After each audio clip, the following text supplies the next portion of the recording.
Fly away home. Run. Before your children are gone, taken from you, re-educated, or worse. The song is a ghost, an echo of a purge that never ended. 99% of people hear these songs today and feel a sweet nostalgia for a childhood that never existed.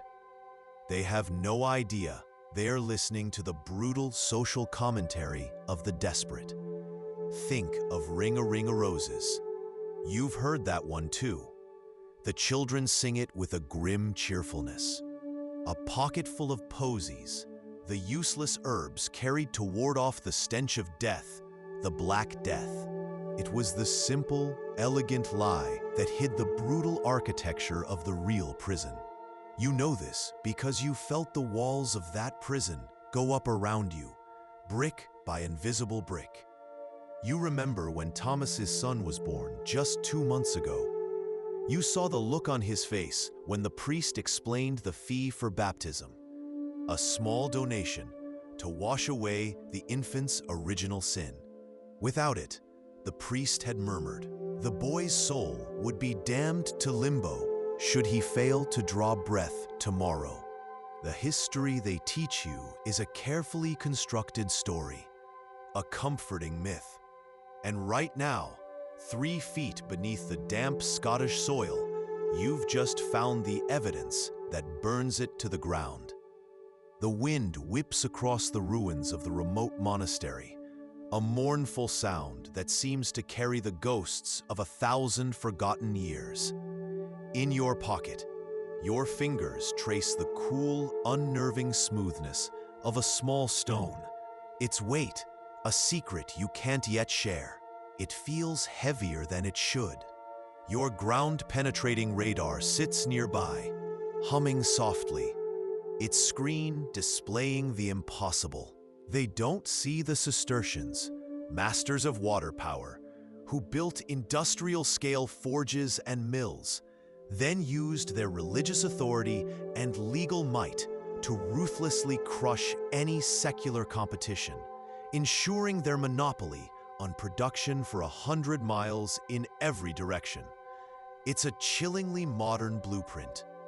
Think of the massive, tax-exempt charitable foundations of the 21st century that quietly operate as political lobbying firms and hedge funds, accumulating staggering wealth and power while projecting an image of noble purpose. The business model was perfected here, in the cold, damp dark, 1,000 years ago. 99% of people believe medieval noblewomen were traded like currency, their fates sealed by the wax on a marriage contract. They're wrong. The real contract, the one that held the power of life and death, was never written in ink. It was woven in thread. You are in the Great Hall, a cavern of stone and smoke. The air is thick with the smell of roasting boar, sweat, and the cloying sweetness of honeyed wine. Light from 100 beeswax candles flickers, making the shadows of the nobles dance like tormented spirits against the walls. And in a world ruled by fear, a rumor of a miracle is the most dangerous thing of all, because it will draw the attention of the men who carry the torches. You watch the children's hands, the rhythmic pat-pat-pat of their small, chapped palms. It looks like a game, but their eyes are serious, focused. This isn't play. This is practice. The secret that changed everything is that Ladybug was never about an insect. It was a warning, born from the terror of the Reformation. Lady's bug, a coded insult for those who clung to the old Catholic faith, loyal to Our Lady, the Virgin Mary. The rhyme was a brutal, whispered bulletin. They are coming for you. Your homes are being seized, your churches burned, your priests executed. The air is thick with the smell of dry wheat, old stone, and the faint, cloying sweetness of incense clinging to the priest's robes. You hear the whisper of the grain, an ASMR cascade of 1,000 tiny heartbeats. as Thomas pours it into the church's gaping barrel. Tithe, the priest calls it. A tenth, a simple holy number. It sounds so reasonable, so righteous. But what 99% of people will never understand, what has been deliberately scrubbed from the story, is that the tithe wasn't the tax. It was the cover charge. This is a secret war for the soul of the kingdom, orchestrated from inside the heart of the throne itself. As you strain, the monk's whispers continue, a desperate confession. He speaks of the Abbey of Cluny, not as a holy site, but as a center for systematic fraud. He tells you of monks, trained in the art of forgery, who could replicate the seal of any king or duke, creating land deeds out of thin air to expropriate farms from families who had worked them for generations. 99% of people still see these abbeys as gentle islands of learning. And you have to pray to a God you're not sure you believe in, that you're the only one who truly heard it. This is the same pattern of institutional gatekeeping we still see today, where established powers discredit or outlaw alternative practices not because they're dangerous, but because they threaten a centralized, profitable system. The man on the table beneath you will live. His headaches will vanish. But the blacksmith has just committed a heresy, a crime punishable by being burned alive. And the successful surgery, the miracle, is about to become a rumor. Ladybug, ladybug, fly away home. Your house is on fire and your children are gone. It's a game, a piece of childhood innocence in a world that has very little. But you know better. What they don't want you to know, what has been deliberately forgotten, is that the nursery is a battlefield. These rhymes are not lullabies. They are weapons. They are the coded language of the oppressed, a viral message passed from child to child, a conspiracy hidden in plain sight, because no one with power ever truly listens to the powerless. The greatest lie ever told wasn't carved into stone or written in a holy book. It was weighed on a farmer's scale in the cold, dusty silence of a church granary. You watch your neighbor, Thomas, his face a mask of weary resignation, as he hefts the last sack from his cart. The muscles in his back strain against his thin tunic, a map of a life spent breaking the earth for a master he's never met. The priest, a man whose soft, clean hands have never held a scythe, nods with pious satisfaction. The pious, silent queen, a woman dismissed by the entire court as a powerless, decorative figurehead. The woman who spends her days in supposed prayer, clutching a rosary. Her face, illuminated now by a sliver of starlight, is not one of gentle piety. It is the face of a general, a scholar, a revolutionary. The stakes have just risen from the fire of the heretic's pyre to the cold steel of the executioner's axe.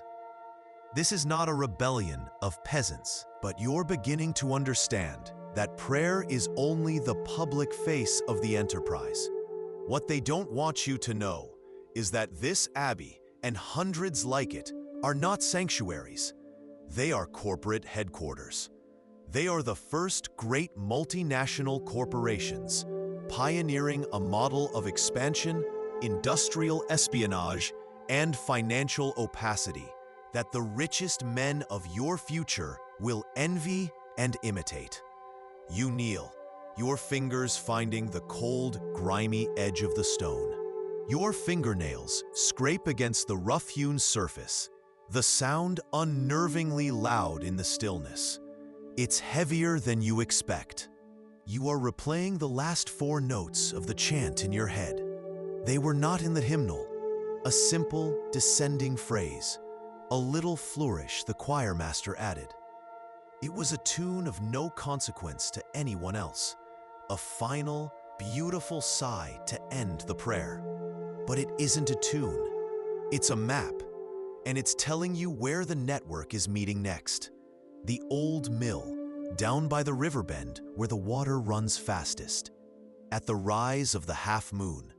Tonight, the melody wasn't just a song, it was a summons. It's ancient, a whisper passed down through generations, from Roman field medics dressing legionary wounds to Celtic druids who understood the secrets of the mind. The church didn't ban it because it was ineffective. They banned it because it worked. It was a body of knowledge that existed outside their control, a testament to humanity's ability to solve its own suffering without tithes or prayers. It proved you didn't always need a priest. Sometimes, you just needed a steady hand and a sharp tool. The most dangerous secrets in this world aren't whispered by spies in darkened halls. They are sung in broad daylight by children. You hear them now, their voices thin and sharp in the cold air, cutting through the stench of mud and wood smoke. You are huddled in the narrow alley, the rough stones scraping against your back, trying to be invisible.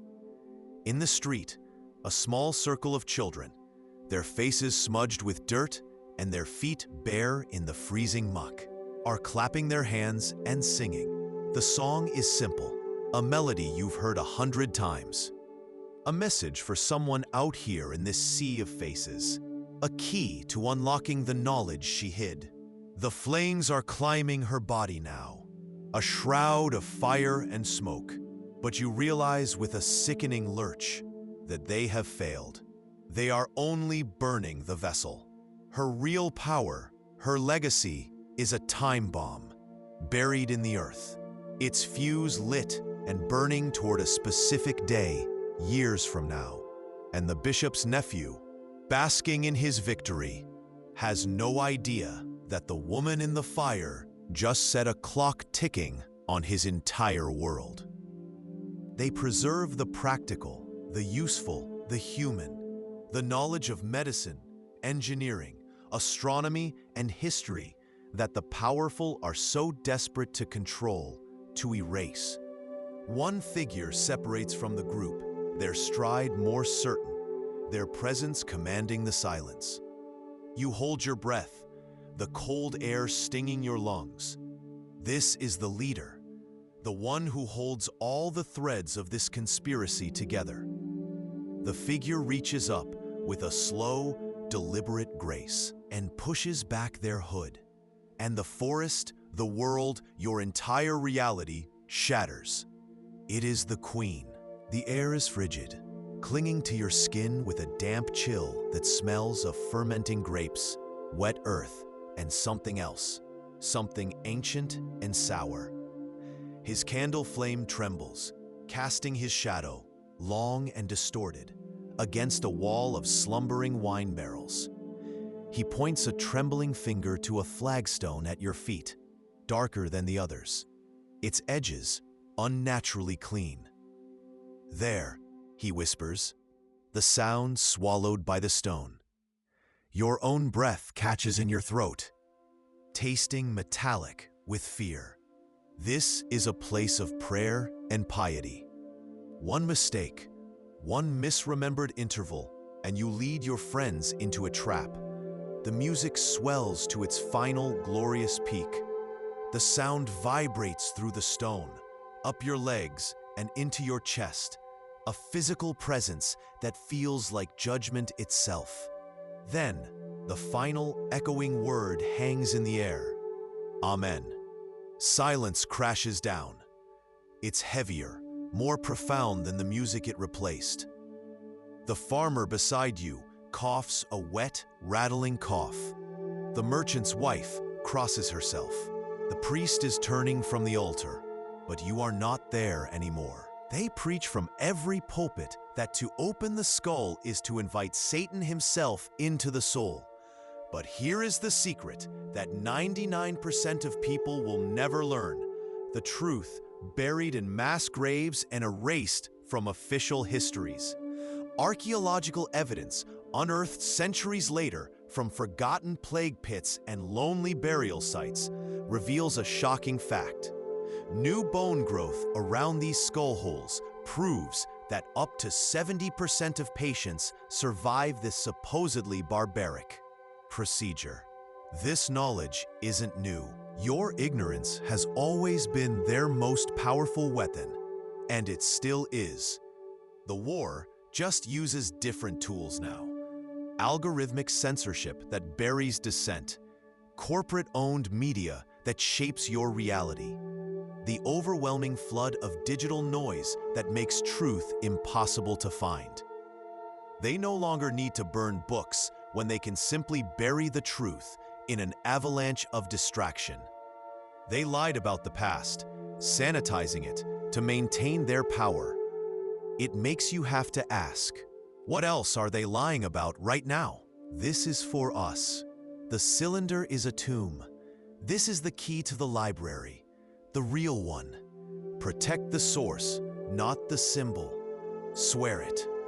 He doesn't wait for your answer. He already sees it in your eyes. The real treasure isn't buried here. It is scattered, hidden, and waiting to be unlocked. And you are now its only living map. Her eyes, wild and clear, scan the crowd, and for a terrifying second, you think they lock with yours. Her voice, raw and impossibly loud, cuts through the crackle of the fire. She doesn't shout a curse, she shouts a date. The Feast of St. Jude, 1489. The crowd murmurs confused. Is it a demonic holiday? A final blasphemy? But you feel a cold certainty grip your soul. That is not a prophecy. It is not a desperate plea to a saint. It is too precise. It's an appointment, a deadline. Their heresy isn't a lack of faith in heaven, but a profound, unshakable faith in human hands and human minds.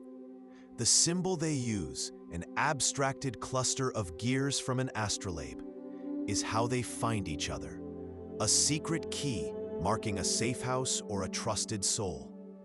They are the medieval world's invisible college, a network of whispers and shared knowledge that functions like the encrypted channels activists will use centuries from now, fighting an information war against an empire that wants the truth buried. The silence down here has a weight to it, a physical pressure against your eardrums. What they buried under the wine cellar wasn't a saint's relic. It was proof that God's business was the most ruthless on earth. You were taught that the monasteries were beacons of light in a dark and violent world. This was their first and most successful piece of marketing. The monk beside you, a boy of no more than 20 named Thomas, is shivering, but not from the cold. The cost of being caught with a written word is death. But how can they outlaw a melody? How can they burn a harmony? The voices of the choir now split, layering into a complex polyphony. It's the most dangerous part. They are hiding multiple messages at once. One vocal line gives the instructions for mixing a poultice that can draw the poison from a blade wound.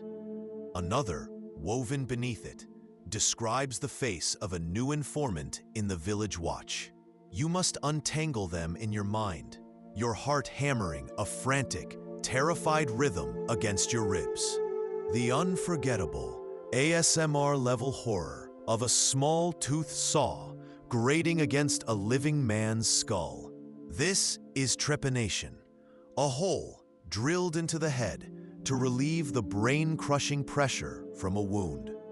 You watch the blacksmith, his huge, soot-stained hands moving with the impossible delicacy of a weaver at a loom. He isn't a butcher. He's a craftsman, applying his knowledge of pressure and force to the most sacred material of all, the human body. The Church calls this demonic, an intrusion into God's perfect creation. Every heretic who was burned, every peasant revolt that was crushed, every Templar who was annihilated. They weren't isolated tragedies. 99% of people will never know they were battles in a single hidden war for your mind. A war the network lost. A spy in their midst, the Duke who poisoned the king, betrayed them. The press was destroyed, its members hunted down, and history was rewritten to erase them, ensuring the darkness would last another 200 years. They replaced this truth with the sanitized myth of heroic knights and pious saints, a lullaby that still serves the powerful today. He reaches into his tunic and pulls out a single object. It's a key, but like none you have ever seen. Forged from dark iron, its head is a complex knot of interlocking circles, and its bit is a strange star-shaped pattern. It feels impossibly heavy in your palm, cold and dense with secrets. The cylinder is for them, he says, his voice dropping to a conspiratorial hush. A ghost for them to chase through the centuries. His calloused fingers close over yours. Pressing the key into your flesh, the metallic taste of fear floods your mouth. It was a book that could rewrite medicine. Knowledge the church and its new medical establishment wanted to claim as their own, or bury with her ashes. The torch is lowered. The crowd leans in, a collective, ghoulish intake of breath. They are waiting for the screams, for the curses, for the demonic confession that will justify this horror. The pitch-soaked kindling catches with a whoosh, and the first tongues of flame, bright orange and yellow, lick at her feet. She throws her head back, but no scream comes out. You see an architect whose designs were deemed too bold, a knight whose conscience became too heavy, a weaver who learns to embed codes into her tapestries. 99% of people will live and die believing the official story, that progress is sin and obedience is salvation. They will never know about this, the true engine of the world. They call themselves the cogsmiths, because they know what the nobles and bishops can never admit. Society is not a divine hierarchy. It is a machine, a complex, intricate machine, and each one of them is a vital, irreplaceable cog. It's the exact same symbol you saw scrawled in charcoal on the rough-hewn wall of the peasant's hut. The quiet mark of some hidden defiance. And in that horrifying, clarifying moment, you understand. The secret isn't just being whispered in the dark by the desperate and the poor. It was being studied by the brilliant. And now, the church and the crown are burning them both. This is no different from the whispers of the future, where activists will one day use the lyrics of a pop song, the colors in a viral image, or a string of meaningless-looking hashtags to organize and spread truth outside the gaze of their own all-seeing watchers. The technology changes, but the desperation to be free, to preserve what matters, is eternal. You remember what happened to Alara, the baker's daughter. They found a page of herbal remedies she'd copied, a single page. They called it witchcraft. Her screams were the sermon for a week. What they don't want you to know about medieval medicine is that surgery wasn't just a butcher's gamble. It was a forbidden art, and you are standing in its secret cathedral. In this back room, hidden beneath a blacksmith's forge, the air is thick with the smells of sweat, hot metal, and something else. The coppery tang of fear that coats your tongue. A single tallow candle sputters, casting long, dancing shadows that make the stone walls seem to breathe. And then you hear it. A sound that will live under your skin forever. It's a dry, rhythmic scrape, scrape, scrape. Their plan was never to overthrow the king, but to overthrow the silence, to arm the people not with swords, but with knowledge. They were going to drown the world in truth. Pamphlets on herbal remedies, on legal rights, on crop rotation, on the stars, and critiques, scathing critiques of the church's golden coffers, printed for the very people forced to fill them. This is the ultimate secret they buried. The Dark Ages was not a period of ignorance. It was a period of enforced ignorance, a brutal, successful war waged by the elite against decentralized knowledge. It's the same fear that grips modern governments when they face decentralized networks they can't control or encrypted technologies they can't break. The ultimate threat to concentrated power has never been an army. It has always been a population that has access to the same truths as its rulers. An informed people cannot be easily led or easily frightened. Guillaume turns from the sealed cylinder. It lies on the dirt floor, a silent, leaden lie. He meets your eyes, and in their depths, you see the weight of a dying order. The priest drones on, but his words are just noise. The real power is in the physician's smirk. But here is her true, hidden crime, the one that sealed her fate more than any healing. Ilara wasn't just a practitioner. She was a researcher. You know because your cousin, who apprenticed with her, told you in a hushed, terrified whisper last night. In a stone-lined hollow beneath her hearth, she kept a journal. Notes on which molds stopped infections from festering. Drawings of plants that could numb pain. Observations on hygiene that could stop the bloody flux in its tracks. These are the people the symbol connects. The symbol you saw etched on the healer's door, carved into the surgeon's forbidden tools, hidden in the corner of the mapmaker's latest chart. The symbol that appeared on a note moments after the king's rival collapsed, foaming at the mouth. But these are not the devil worshippers the priests shriek about from the pulpit. As they draw closer, you see the calloused hands of a blacksmith, the ink-stained fingers of a disillusioned scribe, the steady, knowing eyes of a midwife. It dances on the hot current, a dark cinder butterfly against the Parisian sky. It drifts, pirouettes, and floats directly towards you. For a moment, it hangs right before your face, close enough for you to feel its residual warmth on your cheek. Most of it is charred beyond recognition, but a section remains, miraculously preserved. On it, you see a complex arrangement of celestial bodies, a partial star chart, unlike any you've ever seen. But it's the symbol at the chart's center that makes the blood freeze in your veins. A strange, seven-pointed star, etched with geometric precision. This is a mnemonic system of breathtaking genius, an unburnable library of forbidden knowledge operating right under the noses of the powerful. The fingernails of your right hand scrape silently against the rough, cold stone of the pew. The sound lost in the soaring music. It is the only outward sign of the tension knotting your gut. They think this music pacifies the flock. They have no idea it's arming the wolves. And the hunt is about to begin.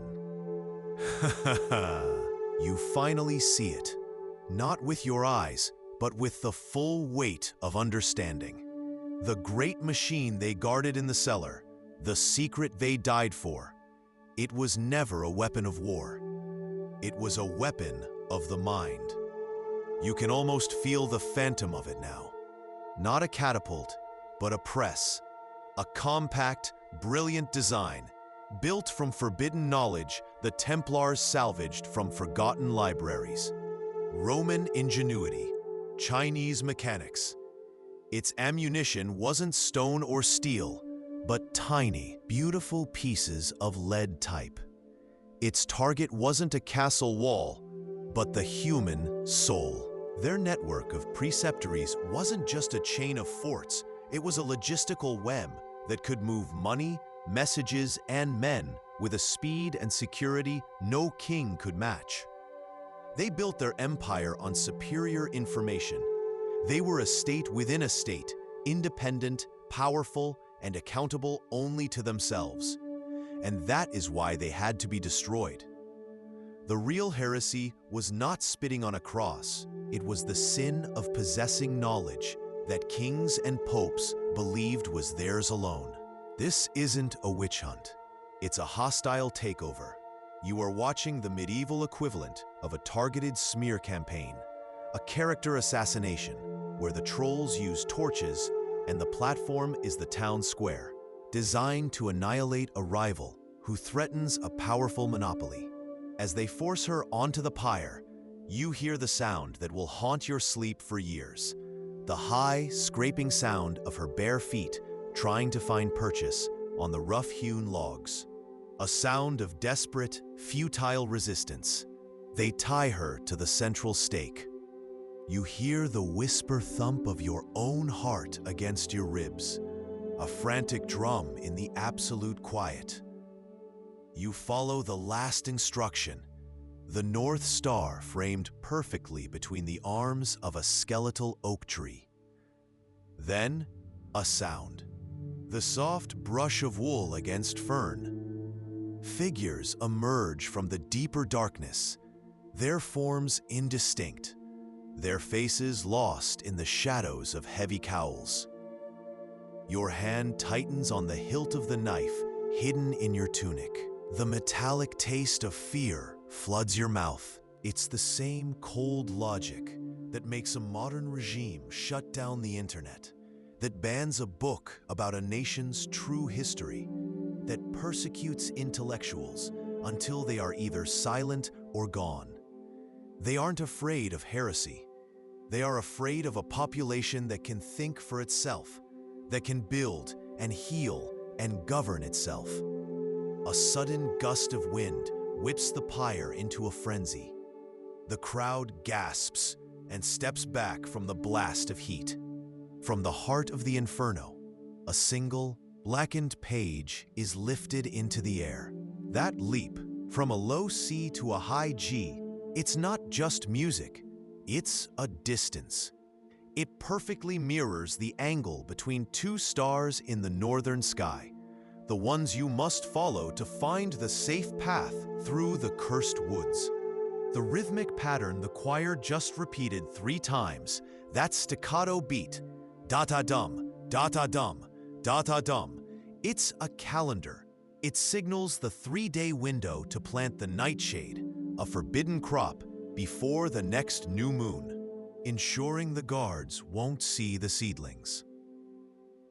Because as she empties the stone mortar, tossing the leftover crushed leaves onto the trash pile outside her door, a figure on the path stops.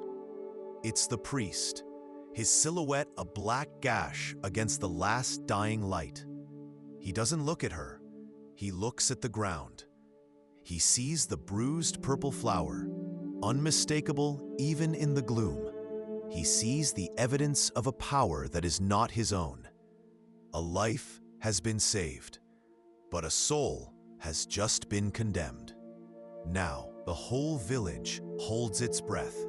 The secret is out. It smells of grease, fresh-cut oak, and the cold metallic tang of an idea so dangerous it had to be buried in the heart of the earth. This is the truth that changes everything. They didn't just preserve knowledge. They found a way to multiply it. Mathematics that could calculate the interest on a loan across a continent to the single denarius.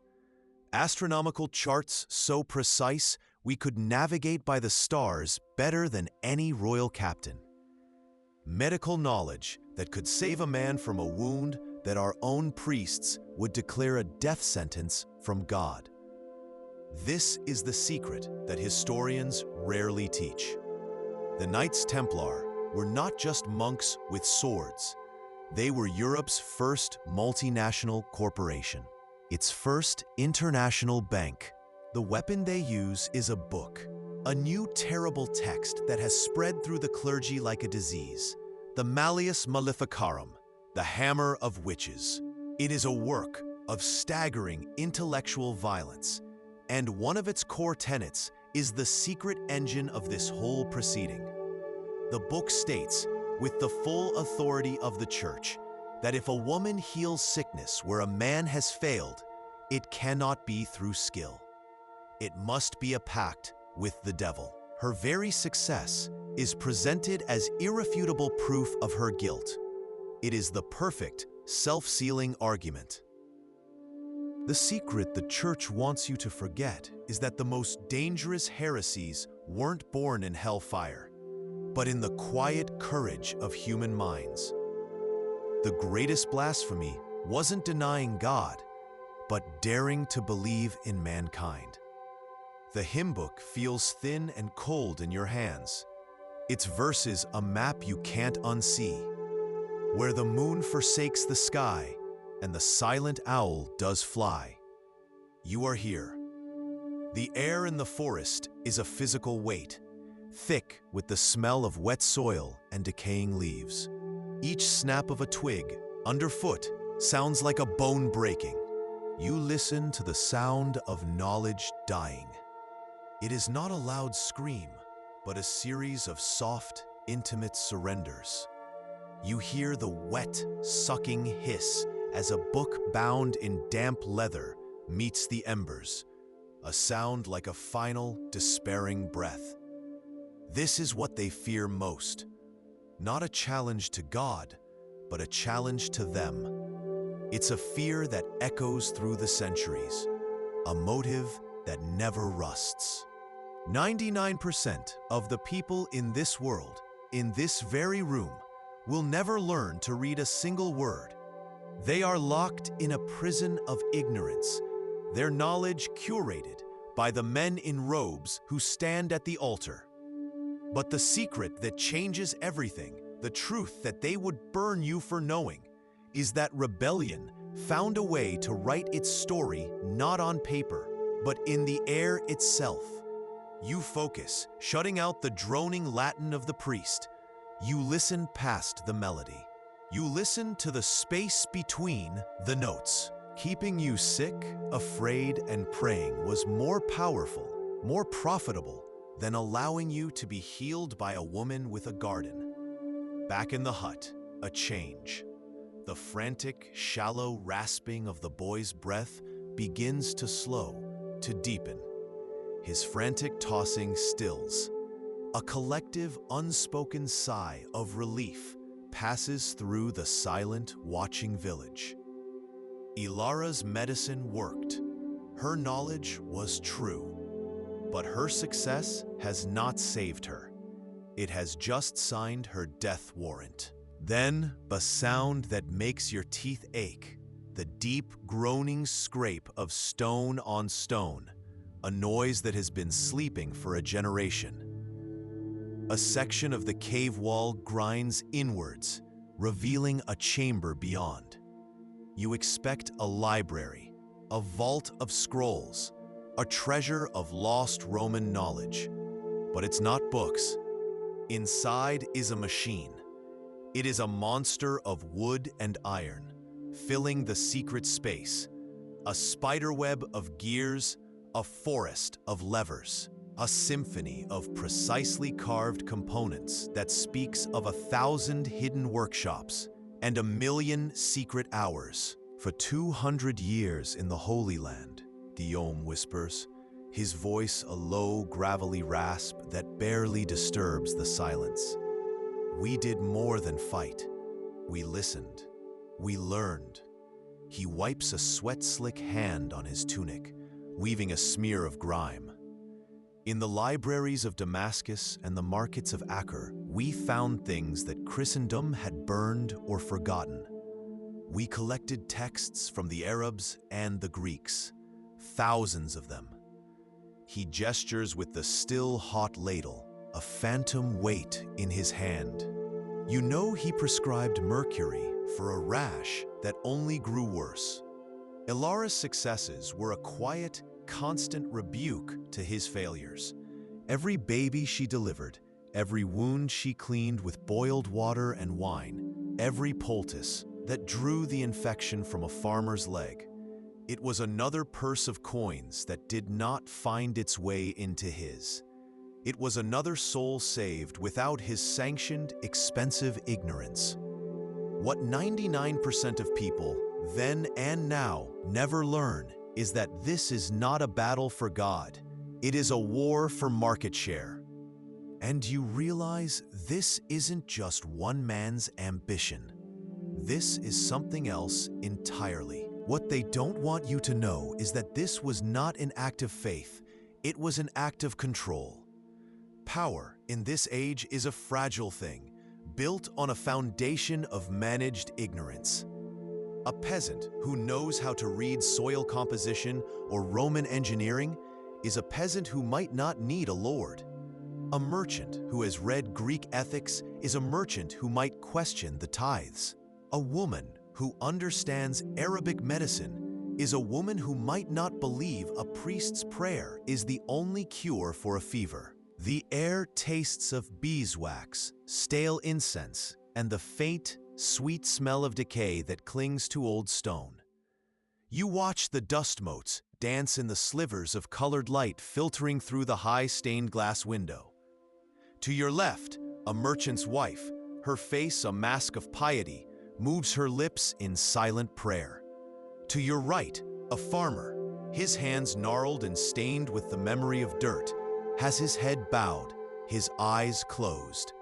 They hear the voice of God. You hear a blueprint for survival. Church records, sealed for 800 years, reveal coordinated, strategic campaigns to rebrand these healers.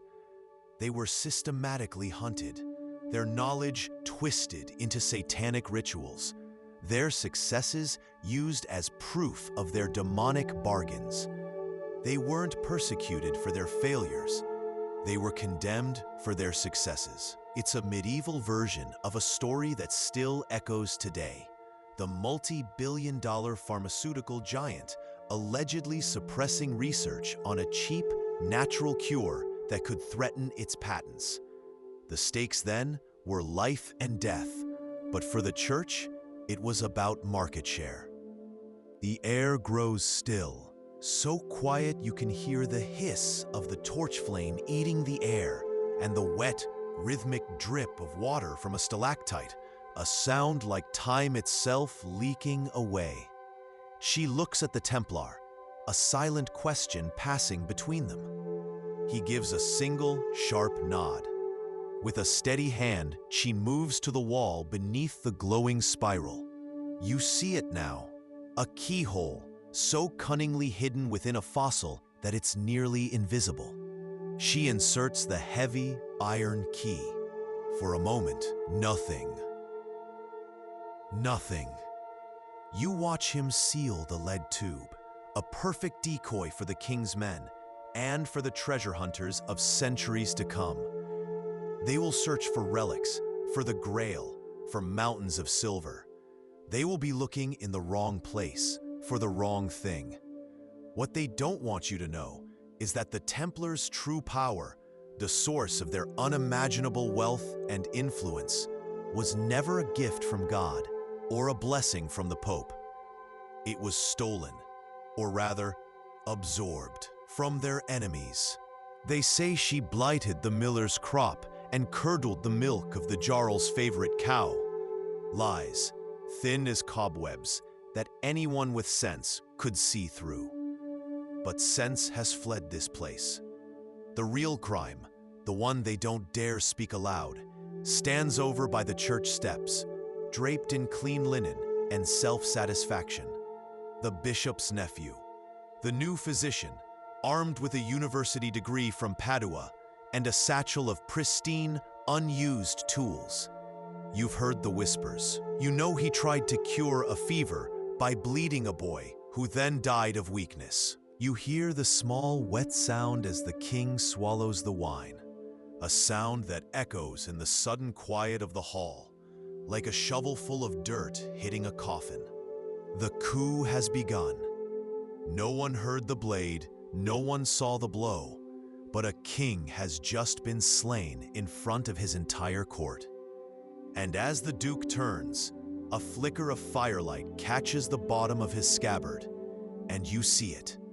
Etched into the metal, small and secret, is a spiraling symbol, a serpent eating its own tail.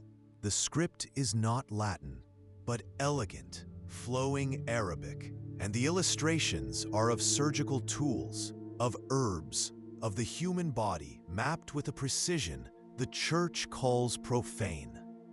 Another follows, a Greek treatise, its letters stark and logical, questioning the nature of power, of democracy, of a world not ruled by divine right, but by the consent of men. This is the secret they buried in mountains of ash. The real crime of these books was not blasphemy, it was practicality. It was a whispered promise of a different world. The sound is meant to save your soul, but what they don't want you to know is that for you, it's meant to save your life. You are sitting on a cold stone pew, and the cold is a living thing, seeping through your thin woolen clothes, a damp chill that settles deep in your bones. Above you, the vaulted ceiling of the chapel catches the soaring notes of a Gregorian chant and flings them back down, a cascade of holy sound. It is beautiful, it is divine, and it is alive. This is the secret that could change everything, and what they don't want you to know is that this is exactly why she is in danger. Her knowledge is a direct threat to the only institution that matters, the church. Their business is healing through prayer, through relics, through tithes and payments. A miracle from God must be brokered by a priest for a price. A cure that grows freely from the earth and is administered by a village woman for nothing more than compassion? That is not a miracle. That is competition. This isn't just a theory. Their plan wasn't to storm the castles with pitchforks, but to bankrupt the very idea of feudalism, to cripple the church's monopoly on truth. Tonight was the night they would light the fuse, an event designed to trigger an intellectual fire that would spread faster than the plague. A plan to end their age, centuries ahead of schedule. It's a dream so audacious it feels like madness. It is the modern world's unborn twin, screaming to be let out. The Queen steps forward. Before you, Brother Guillaume de Beaujeu, his face a mask of grim resolve, works not with a sword, but with a ladle and hot lead. The hiss of the molten metal hitting the cold seal of the cylinder is the only sound besides your own ragged breathing. It's the sound of a story being buried alive. This is the night of Thursday, October 12th, 1307. By dawn, every Templar in France will be in chains, and the world you know will end. They are dragging a woman to the pyre, a pyramid of dry, stacked timber that waits in the center of the square like a patient throne. Her name is Ilara. You know her. You have to force yourself to remember her in the moments before this madness. Her hands, stained with chamomile and yarrow, gently turning your nephew in your sister's womb, saving both their lives when the village priest had already begun the last rites. Now those hands are bound tight with rough hemp rope. The knuckles white, they accuse her of sorcery. Centuries from now, scientists examining a lock of hair from another mad king, George III, will find it laced with arsenic. A shocking revelation that his famous madness may well have been manufactured by his political enemies. A silent murder hidden by history. The king's hand trembles as he takes the goblet. He looks into the duke's eyes, searching for something, reassurance perhaps, or a reason for the fear that gnaws at him. The Duke just smiles, a perfect, placid mask of devotion. 99% of people, then and now, would assume this fire was lit to stop a rival interpretation of Scripture. But what tumbles into the flames is something far more threatening. You see a large vellum sheet uncurl in the heat just before it blackens, and for a split second, you see not a prayer, but a plan, the intricate, mathematical diagram of a Roman aqueduct. Another book falls open, its spine breaking with a faint, final crackle.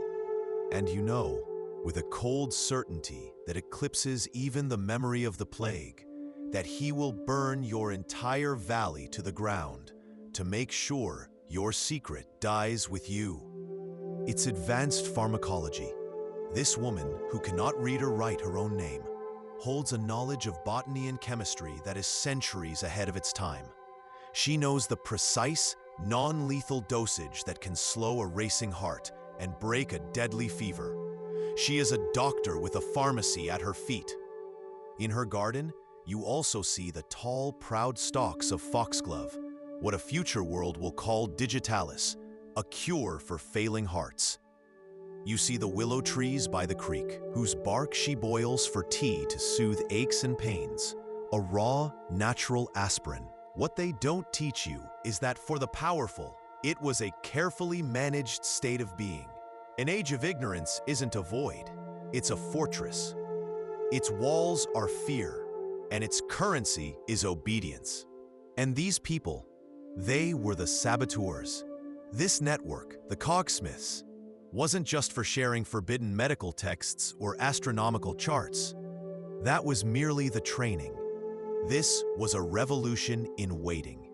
Using the Templars' vast, hidden financial network and the Queen's quiet protection, they had spent decades building a weapon, not of steel, but of ink and ideas. 99% of people believe the Templars were destroyed for heresy, or because a greedy king wanted their legendary gold. The truth is far more dangerous, and it's a secret that echoes in the halls of power even today. The treasure they buried was never gold or silver. It was something that could unmake kingdoms. The air in the tunnel is dead and cold. It tastes of stone dust and damp earth. Your torch flame throws long, panicked shadows that writhe against the rough-hewn walls, making the darkness behind you feel like a living thing. What they don't want you to know is that the most dangerous book in history wasn't a grimoire bound in human skin. It was a book on how to hunt women, written by men terrified of their knowledge. You stand in the press of the crowd, the air thick with the smell of sweat, stale beer, and something else, something acrid and sharp. Pitch. The air crackles not with magic, but with a hate so dense you can taste it, a metallic tang of fear on the back of your tongue. It's a parallel to the modern dark arts of disinformation, where a person's reputation is meticulously destroyed, their character assassinated with whispered lies and manipulated truths until the public sees them as unstable, unfit, mad. The official story will be written by the victors.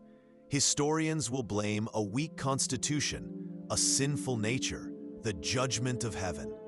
But the truth is buried in the very bones of the powerful. A bishop, his robes a slash of purple against the gray stone, condemns the books to the flames, his voice ringing with righteousness. He speaks of Aristotle, of heresy, of foreign poison seeping into the mind of Christendom. But you are close enough to see the truth. You see what they are throwing into the fire. A cart, guarded by men with hard faces and harder pikes, is emptied onto the pyre. These are not just Bibles with the wrong translation, the kind of thing you'd expect. And tonight, as twilight bleeds purple and orange across the sky, you see it. A figure on horseback, silhouetted against the ridge. He isn't a traitor. His horse is too fine. He isn't a refugee. He rides with too much purpose. As he draws closer, you see the silver cross glinting on his tunic. He is a clerk sent from the bishop. Father Michael, his faith shattered by the impossible survival rates of his parish, must have sent for him. The man from the church has not come to offer last rites. He has come for answers. Your skin crawls as you watch Ilara mix the dark green paste with a dollop of precious honey. Her movements precise, practiced, and terrifying. She dips a wooden spoon into the mixture, collecting a single gleaming drop of amber and nightshade. She brings it to her child's lips. This is the moment faith and fear collide. Every instinct, screamed from the pulpit every Sunday, tells you this is witchcraft, a pact made in the growing dark. But 99% of people, then and now, will never learn the truth of this moment. This isn't a prayer to a demon. The Templar's iron key, which now rests in her gloved hand. All the whispers, all the risks, all the narrow escapes, they coalesce in the damp, briny air of this cave. On the far wall, illuminated by the guttering torch flame, is the symbol. The same spiral from the dead witch's palm, glowing with what looks like phosphorescent paint. It seems to breathe in the flickering light. 99% of people believe the Dark Ages were an accident of history, a slow, inevitable decay of knowledge. And as you watch the cart rumble away, you remember the whispers about the bishop's new cathedral wing, the one with the Italian marble. You wonder what the true price of that marble is and who exactly is paying it. Because the map doesn't point to a lost city, a forgotten tomb, or a rumored treasure, it points to a place that, according to our understanding of geology and history, should not exist. A place only mentioned in the most suppressed heretical texts, always with the same warning. Some doors are buried for a reason. For months, in the king's food, in his wine, a patient enemy has been mixing the ghost poisons. Lead to cloud the mind, mercury to incite rage, arsenic to twist reason into paranoia. You can't taste them, you can't see them, but day by day, they are unmaking the king, dissolving his reign from the inside out. They are turning a ruler into a weapon against himself. This is the ultimate form of historical gaslighting. They told you this was about saving your soul, but you're standing in the Place de Grève in Paris, the year of our Lord 1010, and the air doesn't smell of piety. It smells of terror. A greasy, choking smoke, thick with the ghosts of incinerated thought, claws at your throat and makes your eyes stream. The great pyre in the square crackles and roars, a hungry beast devouring the most dangerous thing in the world, knowledge. The crowd murmurs, a mix of pious satisfaction and deep, unspoken fear. A schism has split your world in two. On one side are the survivors, like you, the heretics, bound by a terrible shared secret. On the other are the few pious who survived by chance, their eyes hollowed by grief and now filled with a righteous hatred. They see your healthy children playing in the sun-drenched fields, and they don't see a miracle. They see a devil's bargain. They look at your full larders and strong arms, and they whisper that you consorted with demons to be spared. The tension is a fraying rope about to snap. On a small cot inside her doorway, her son is dying. His breaths are shallow. rasping pulls of air that barely stir the rough-spun blanket covering him. His skin is stretched tight and hot over his small bones. She is his last hope, and her hope is a weed. A weed with deep purple, bell-shaped flowers that you've been taught to fear your entire life. Belladonna. The priest calls it devil's snare. He says its roots drink from the rivers of hell, that a single touch can invite damnation. They emerge from the deeper darkness like memories made flesh. The blacksmith, his surgeon's hands, usually stained with blood and rust, are clean. His massive shoulders set with a tension that has nothing to do with swinging a hammer. The renegade monk, his face pale, his eyes two burning coals of heresy. And then the queen. Not the jeweled doll from the throne room, but a woman wrapped in dark, practical wool. Her face a mask of terrifying resolve. Every breadcrumb has led you here. The nursery rhyme that was a map. The weaver's hidden code. He gestures to two lay brothers who begin to load a quarter of the new grain not into the church storehouse, but onto a separate, well-made cart. A cart that doesn't stay in the village. You've seen it before, heading north on the road to the bishop's palace. A cold spike of forbidden knowledge pierces you. This isn't about feeding the village poor. It's not even about God. It's about feeding something else entirely. A hierarchy of power that stretches all the way to Rome. And this is the secret that could get you killed, or worse, erased from history yourself. This is the part they will never let you publish. The map on this stone, crafted by a people dismissed as savages, doesn't point to the stars. It doesn't guide a soul to a heavenly afterlife. It points to a specific terrestrial location, a place on Earth. And as you trace the lines with a trembling finger, a cold dread washes over you, a dread that has nothing to do with the Scottish chill. His eyes, which used to survey his kingdom with sharp authority, now dart from shadow to shadow. He clutches the arms of his throne, his knuckles white. The court whispers that the king's bloodline is cursed, that God has turned his face from the throne. They see divine punishment. You see a political masterpiece. Because 99% of people will never understand that the most effective coup isn't fought with swords, but with spoons. It's the art of the slow kill, a perfected science of assassination that leaves no visible wounds. And all around you, in the silent, knowing glances between the queen, the duchess, and the lowest lady-in-waiting, the conspiracy to answer her call has already begun. For the church, fear was the currency of control.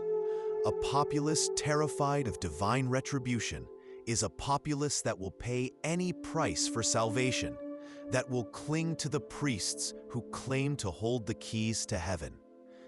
A peasant who discovers they can conquer God's plague with a needle and a little courage is a peasant who no longer fears God's chosen representatives. You didn't just gain immunity, you gained a dangerous idea. You learned you could stare into the face of God's judgment and win. Now a new sickness infects your valley, one of the soul. The first secret they tried to bury was growing in your own garden. You watch from the crack in your hut's shutter as the twilight deepens, the sky bruising from blue to a dark, wounded purple. The air grows teeth. In the garden next to yours, a woman named Alara moves like a ghost. Her face, usually soft with a peasant's weary kindness, is a mask of stone. You hear the rhythmic, desperate sound of her work, the soft, wet crushing of leaves and flowers in a stone mortar. A sound like a frantic heartbeat. The secret they burn people for isn't magic, it's a plan. You feel that truth in your bones as the salt spray ghosts across your face, each droplet a cold reminder of the world you've left behind. The tide is out. It's the only time the sea wound in these cliffs ever opens. You slip through the jagged mouth of the cave, your boots sinking into wet sand that glitters like crushed stars in the torchlight. The sound of the ocean is a muffled, angry god, trapped outside the stone. And you are not alone. He turns to leave, his shoulders slumped not just from the day's labor, but from the weight of a debt that can never be fully repaid. He's given his 10th, but he knows the priest will be back for more. As he shuffles past you, he avoids your eyes, a shared shame passing between you. But as the heavy oak door of the granary swings shut, you notice something. The priest doesn't just lock the door, but as you stare, your breath catching in your throat, you realize the devastating truth. You've seen this kind of symbolic language before, not in astronomical texts, but in the forbidden archives, in the studies of proto-cartography that get their authors laughed out of academia. These are just celestial markers. The patterns don't just show an understanding of the cosmos. They are vectors, angles, lines of longitude and latitude, rendered in a forgotten geometric tongue. The stone whispers an ASMR-quality secret against your skin. A low, resonant hum of information, a map hidden in plain sight. The minstrels in the gallery play a tune that is too loud, too cheerful, a desperate attempt to mask the silence that hangs between the powerful men at the high table. You watch Duke Alaric rise, his movements a study in predatory grace. He holds a pewter goblet, its surface gleaming like a captured moon in the torchlight. He offers it to the king. A special vintage, he says, his voice a balm of false loyalty. Your king, once a lion of a man, now seems frayed. The sound is imperceptible to the men, lost in the din of the hall, but to you it is as loud as a thunderclap, the faint, dry scrape of chitin against wool, a confirmation, message received. The groom holds the tapestry aloft for the court to see, beaming with pride at the wealth she has brought him.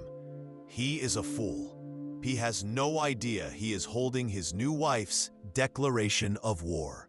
Their graves are the 2 fresh mounds of earth behind the cottage. You, however, let Alara make the scratch. The fever that followed was a descent into hell, a fire in your veins that lasted 3 days. But you woke up. You lived. This is the knowledge the church fought to suppress with more ferocity than any pagan army. It's a terrifyingly simple idea that mirrors the darkest conspiracies of your own distant future. The suspicion that authorities might discredit a simple, cheap, and accessible solution in favor of one that is complex, profitable, and reinforces their own power. Let's begin and live the life they never got to finish. But be warned, some truths about the past are harder to forget than others. And with a lurch in your stomach that feels like falling, you realize the rhyme isn't just a ghost story about a past persecution. It's a living blueprint for the one that is about to begin. The powerful will no longer use God to sanctify the theft. They'll use complex economic theory and indecipherable contracts. But the result is identical, a cycle of debt and dependence that funnels all wealth upwards, leaving you with just enough to survive, but never enough to escape. The church, already the largest landowner in Europe, becomes your eternal creditor. Feudalism isn't just a king and his knights. Its true engine is this invisible, unassailable ledger of spiritual debt. Thomas shoulders his now empty sack. The sound it makes is a hollow sigh. You pull the stone from your pocket, the wind biting at your exposed skin. The air tastes of wet earth and something ancient, like metallic dust. This is the moment that defines your life. Do you report it and watch it be sanitized into a footnote? Or do you understand what you really hold in your hand? The symbols carved into the stone are not crude. They are elegant, complex. At first glance, they look astronomical, like the star charts you'd expect from a culture that understood the sky. History calls him the Mad King, but what they don't want you to know is that madness can be a weapon, forged not in the mind, but in the cup of a supposed friend. You are here, in the Great Hall, and the air itself is a co-conspirator. It's thick with the smells of roasting boar, sweat, and the cloying sweetness of spiced wine. But underneath it all, you can almost taste the metallic tang of ambition. The nobility called it treason, because for centuries, this silent language allowed women to pass wealth, property, and power outside the male line, completely subverting the world men built. That single yellow thread isn't just an error in a pattern. It's an accusation. It's an appeal. It says this marriage was forced. It says she is in danger. As a visiting duchess steps forward to admire the tapestry, you see her fingernail trace the yellow line. Then she dipped the bone needle into it. The metallic taste of fear filled your mouth, so sharp it was like biting a coin. You watched her move toward you, the flickering candlelight catching the single, horrifying bead of liquid on the needle's tip. It was the ultimate heresy, to willingly invite the pestilence into your own body, to try and outwit God's great and terrible plan. Your parents refused. They prayed. They fasted. They bought an indulgence from a traveling friar that cost them their only milk cow. We will uncover the medical secrets they branded as witchcraft and the archaeological evidence that historians refuse to discuss because it upends their entire story. The cost of knowing was death. The cost of hiding it was 1,000 years of control. If you love immersive, real storytelling about survival, belief, and forgotten lives, hit like and subscribe. It helps more than you know. Drop a comment with the medieval fact that surprised you most, or what role you think you'd play if you were born in the year 1287. It's the beat of the evening hymn, the Sanctus, but with notes missing, pauses added. It's a sequence, a code laid over another code, and in that moment, the world shifts. The song isn't just a warning anymore. The rhythm they are clapping, the one they are burning into their muscle memory, it isn't a beat. It's a map. 3 steps north from the old well. Pause. 5 steps towards the rising sun. Turn. It's the final missing piece you've been searching for. The key to a conspiracy whispered about in panicked tones for months. It was a brilliantly designed trap, not for the soul, but for the purse. It ensured no family could ever accumulate enough to be truly free. You are not just a farmer. You are a subscriber to a divine protection racket, and the payments are eternal. This system has a face you wouldn't recognize, but your descendants will. They will see it in the predatory gleam of a payday loan office, in the incomprehensible jargon of a subprime mortgage, in the inescapable gravity of student debt that creates a permanent underclass. It's no different from how a fossil fuel company funds 100 studies to cast doubt on inconvenient climate science, or how a government classifies a historical document that contradicts its national story. Power doesn't just write history. it actively buries anything that challenges its version of the truth. You've seen it happen. A colleague's funding mysteriously cut after a similar find. A paper rejected without reason. The quiet, systematic erasure of inconvenient facts. This is how the light of one civilization is extinguished to make another seem brighter. He was silenced to protect the abbey's secrets. He found the forged records in the scriptorium, and now you have too. He freezes, his head cocked, and then you hear it. The soft, deliberate scuff of a leather shoe on the stone steps leading down into the cellar. Then another. They know you came down here. Woven into this tapestry are the real terms. A hidden accounting of assets, a lineage chart that proves Alianor's blood is purer than her husband's. And with this single saffron thread, an escape clause, a distress signal. It's the direct ancestor of the coded text message a woman sends a friend when a date feels unsafe. It's the silent shared glance between female colleagues in a boardroom when a man takes credit for their work. It's a survival network, humming on a frequency the powerful have been conditioned not to hear. The church called it witchcraft. She carried a single sharpened bone needle.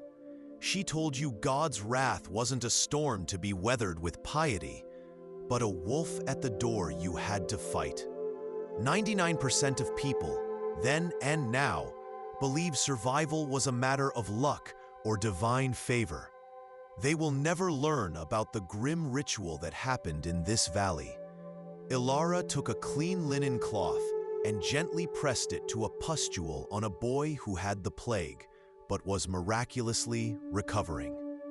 You can still hear the wet, soft sound as the cloth absorbed the fluid. The great, forbidden lie of history is not that medieval people were ignorant, it's that their knowledge was systematically erased. This was an information war. The church and nobility didn't just burn books, they burned the idea that you could heal yourself, govern yourself, or understand the universe without them. It's the same tactic used today when inconvenient scientific data is buried, when social media algorithms invisibly silence dissenting voices, or when official narratives are crafted to manage what you are allowed to believe. You press yourself deeper into the shadows, the cold of the stone seeping through your thin tunic. The metallic taste of fear is sharp on your tongue. The children's voices carry, and you stop focusing on the words. You've already deciphered that layer. Now you listen to the silence between the words, the rhythm, the soft, wet clap of their hands. Clap, clap, clap, clap, clap, clap. It's a pattern, a familiar, sacred pattern you've heard 1,000 times, droning from behind the heavy oak doors of the village church. But it's altered, twisted. This is the secret they don't want you to know. It wasn't about faith. It was a cradle-to-grave system of spiritual extortion. Baptism, marriage, confession, burial. Every milestone of a human life, every moment of vulnerability and fear had a price tag. And then there was the masterstroke, the indulgence, a get-out-of-purgatory fee. The priest sold them on saints' days, preying on your deepest love and terror. The thought of a parent, a child, a wife, suffering in fire for centuries. How could you not pay? 99% of people will live and die believing the church was the sole caretaker of knowledge during the so-called Dark Ages. But this is proof of a sophisticated indigenous scientific tradition that was deliberately, violently overwritten, buried. You feel a tremor of fear, a very modern professional kind of fear. You know what happens to evidence like this. It gets explained away, dismissed as an anomaly, by mainstream historians whose careers are built on the old myth, not the rough-spun wool of a simple monk. A ring bearing a crest you don't recognize glints on a skeletal finger. The smell is the truth. The bones are the evidence. Brother Thomas chokes back a sob. He came from Rome, he breathes, his voice cracking. A papal legate sent to investigate irregularities, missing tithes, land acquisitions. He asked too many questions about the abbot's accounts. The monk looks up from the grave, his eyes wide with a terror that is no longer just about a dead man, but about the living. There, in the embroidered bark of an ancient oak, is a single thread of saffron yellow. To the men, it's a mistake, a stray fiber. But to you, it's a scream. This is what they don't want you to know. This is the weaver's code, a forbidden language of knots, colors, and patterns, passed down from mother to daughter for 1,000 years. It's a matriarchal ledger, a secret constitution that operates in the shadows of patriarchal law. Most history books will tell you a woman's dowry became her husband's property. They lie. You can hear a blacksmith's hammer ringing against steel.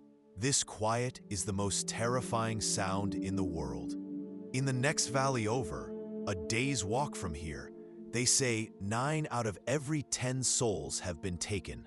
Here, the ratio is reversed, and you know why.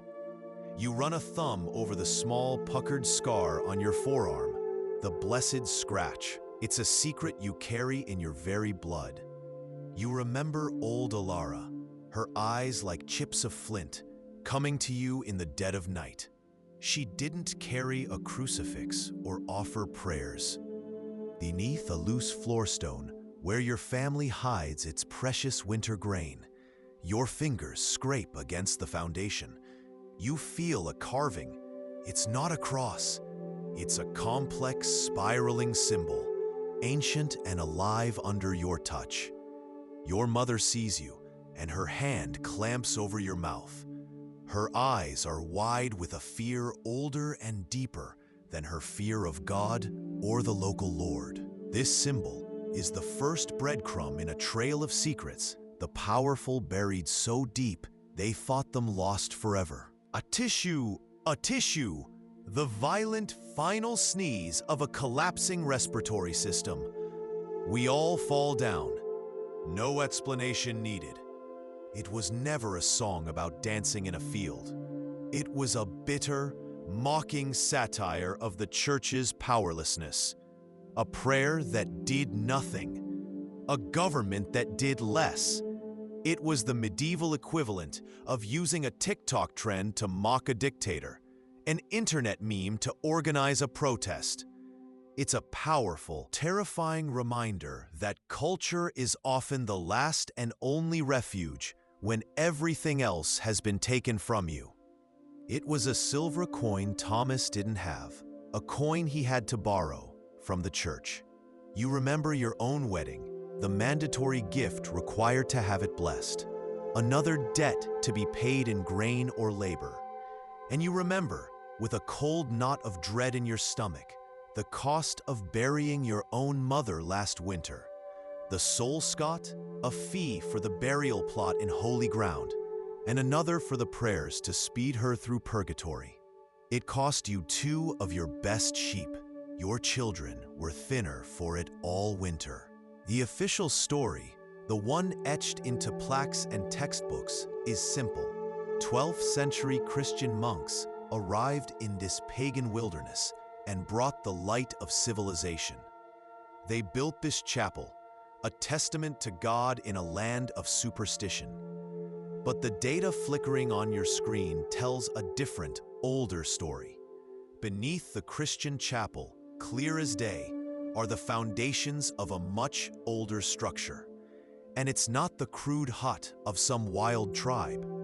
It's a work of genius.